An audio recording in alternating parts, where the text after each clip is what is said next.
poetry coming from the Scott County Public Library in Georgetown, Kentucky. Thanks for joining me today. April is Poetry Month, and all month long we've been celebrating poetry in our programs. And today I wanted to bring a selection of great poetry books that we have here at the Scott County Public Library, and to also talk to you about why I think poetry is so important even for little kids. So I wanted to start off by just reading a little introduction from someone that I read about, and this is an essay on children's poetry. It's called, and this is only the start of the essay, so I will tell you the author. It's called "Poetry is an Egg with a Horse Inside."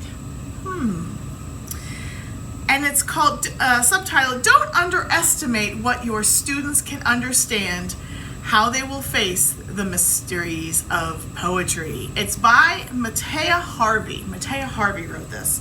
And this is her introduction, and I just love this introduction, so bear with me here. "Our concerns as adults and as children are not so different. We want to be surprised and transformed, challenged, delighted, and understood. For me, since an early age, poetry has been a place for all these things.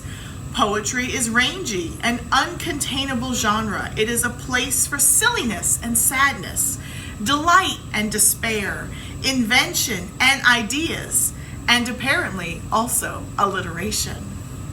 Giving children poems that address the whole range of the world, not just the watered-down, child-appropriate issues, makes them feel less alone. Corny as it sounds, if children find poems that express things that they have themselves thought, and poems that push them beyond what they have themselves imagined, they'll have a friend for life." And that is the introduction to an essay on children's poetry by Matea Harvey, and it's called "Poetry is an Egg with a Horse Inside." Now, for all of you out there who have never maybe delved into poetry with your children, it is a fabulous place to go. And I love reading poetry with my kids. Even from when they were 4 or 5 years old, they always found something silly. Anything from Shel Silverstein to Jack Prolutsky and everyone in between. The library here has hundreds of poetry books in our 811 section in the Dewey Decimal System, and you'll find that on our spine labels. J811.54 is most of our poetry. And today I'm going to read a couple of poems from a whole range of different books to show you just how creative poetry can be and how you can share poetry with even small children and maybe even help them write a poem or two. So I'm going to start with this giant book called The Lost Words. It's published by House of Anansi, and it's by Robert McFarlane and Jackie Morris. And this poetry book hands down wins for best illustrations for me. I love reading this with my children, and let me show you one of the poems here and how this book works. So you open up to a page, and there's a small illustration, and there are letters in it, and some of the letters are different colors. And the letters on this page that are different colors are A-C-O-R-N. So you learn to spell the word acorn. Then you turn the page. The poem is called Acorn, and the picture is an acorn. And the poem is written with each line beginning with the first letter of the poem. So A-C-O-R-N down the side. What a great way to learn new words and spelling. It's kind of like a seek and find for the different color words. And then the picture you can talk about at length. It's just beautiful, realistic artwork. And here's the first poem. It's called Acorn. A, as flake is to blizzard, as curve is to sphere, as knot is to net, as one is to many, as coin is to money, as bird is to flock, as rock is to mountain, as drop is to fountain, as spring is to river, as glint is to glitter. Near is to far, as wind is to weather, as feather is to flight, as light is to star, as kindness is to good, so acorn is to wood. Wasn't that a wonderful poem? And so much to talk about. All these comparisons and great words, vocabulary building words, like rock is to mountain, drop is to fountain. Drop is another word for like a raindrop or drop of water. Glint, how glitter glints, or near and far, or sphere and curve. What wonderful words can be found in poetry, and poetry is a fabulous way to build vocabulary in addition to looking at all the wonderful pictures in these poetry books. So that one is Lost Words. We have that here at the library, and you can also find it at most major bookstores. Now, a lot of people celebrate Poem in Your Pocket Day at some point during April, and this poetry book is called Pocket Poems. It's selected by Bobby Katz and illustrated by Marilyn Hafner and published by Dutton Children's Books. And I had a couple of poems in here that I thought were really adorable. This one has lots of great little illustrations as well.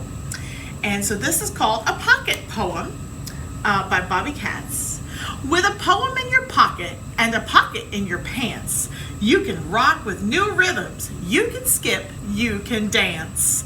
And wherever you go and whatever you do, that poem in your pocket is going there too.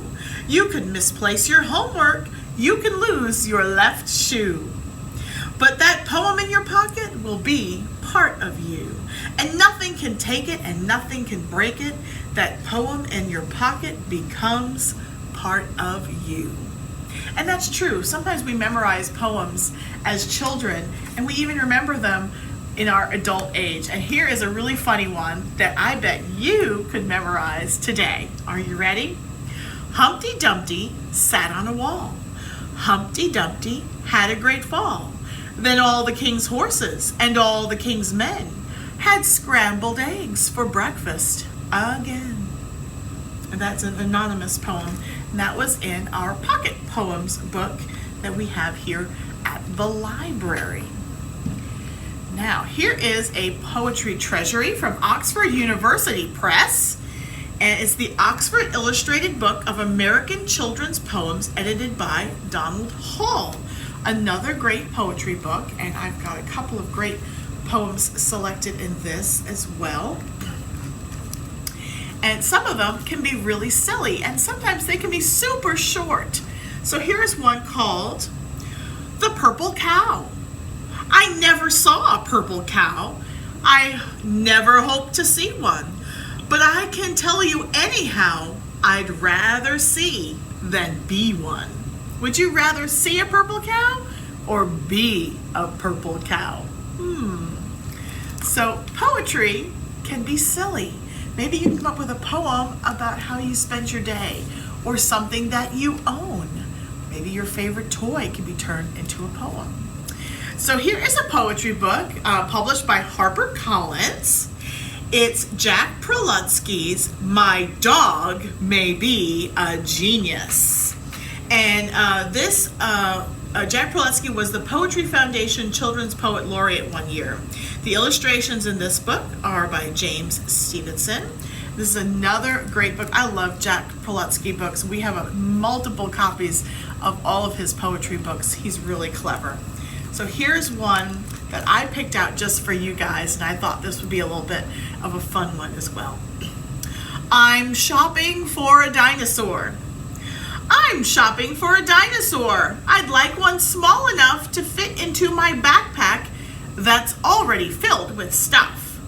I don't want one with pointy teeth or claws of any kind. The dinosaur I'm looking for is difficult to find. I'm shopping for a dinosaur and hunting all around. So far, I'm unsuccessful.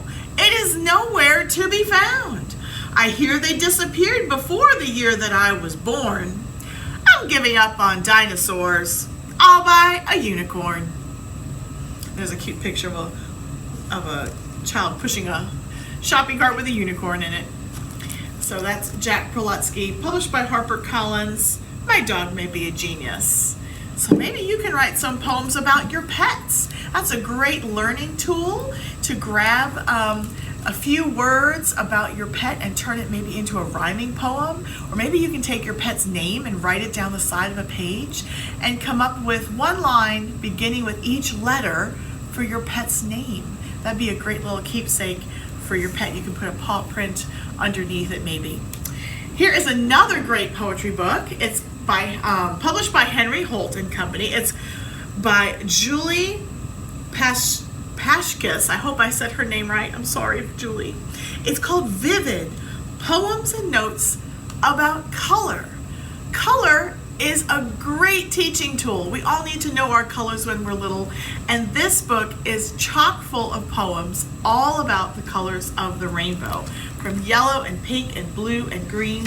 And I picked the one about orange because that's a really funny one. There's a couple here. So this is the poem Orange. Orange you sweet, orange you plump and juicy, orange you my favorite fruit. Hey, you're a tangerine, blimey. Aren't you glad I read that poem about orange? So this book is all about color poems by Julie Pashkis. It's called Vivid, and we have that here at the Scott County Public Library. And my last poetry book is another one by Jack Prelutsky, Pictures by Petra Mathers, and this one's called The Frogs Wore Red Suspenders. This poetry book has wonderful, great poems about all different places throughout the United States. And so I thought I wouldn't read the poem about South Dakota or the one about Florida. I decided to read the one about Kentucky. Are you ready? So we'll end with a little Kentucky poem, and there's some dancing horses for you. Are you ready? Red horse, white horse, black horse, gray. Red horse, white horse, black horse, gray, in a pasture hard at play, snort and neigh and stamp their feet, nibble bluegrass, fresh and sweet. Through the fields they romp and race, frolicking with speed and grace. On a fair Kentucky day, red horse, white horse, black horse, gray. I hope you enjoyed all of these poems. And I did want to give parents and caregivers some great resources. I'll have these put up on our website as well. PoetryFoundation.org is a nonprofit organization that promotes poetry of all different kinds and for all different ages. And you can go onto their website and check out all of their children resources for poetry. And Poets.org is the Academy of American Poets, and they often have downloadables, and I believe they also do poetry podcasts and have great resources for poetry as well. And maybe you are a budding poet and want to check that out and see what your future may hold. Maybe you'll become a member of Poets.org or the Poetry Foundation. And Children's.poetryarchive.org has lots of read-alouds of poems, including poems for children. So if you wanted to hear the authors of the poems read aloud their poems, that's children's.poetryarchive.org, and you can search by age and by poetry theme. So lots of great poetry resources, and of course poetry is all about words and imagery, so it's a great way to build vocabulary with your child, learn new words, learn about rhyming and alliteration and just structure of sentences, beginning and end, descriptions, adjectives, adverbs, action words, and nouns, all the parts of speech that are going to help your child become a great reader. And hopefully we'll see you and your child at the library to choose some great poetry books. And you can also find poetry books on Amazon and on your local bookstores and here at the Scott County Public Library. So enjoy. April is Poetry Month. I hope you pick up a poem here at the library and carry it in your pocket and see if it becomes a part of you. Thanks for joining me today. Happy Poetry Month, everyone. Take care.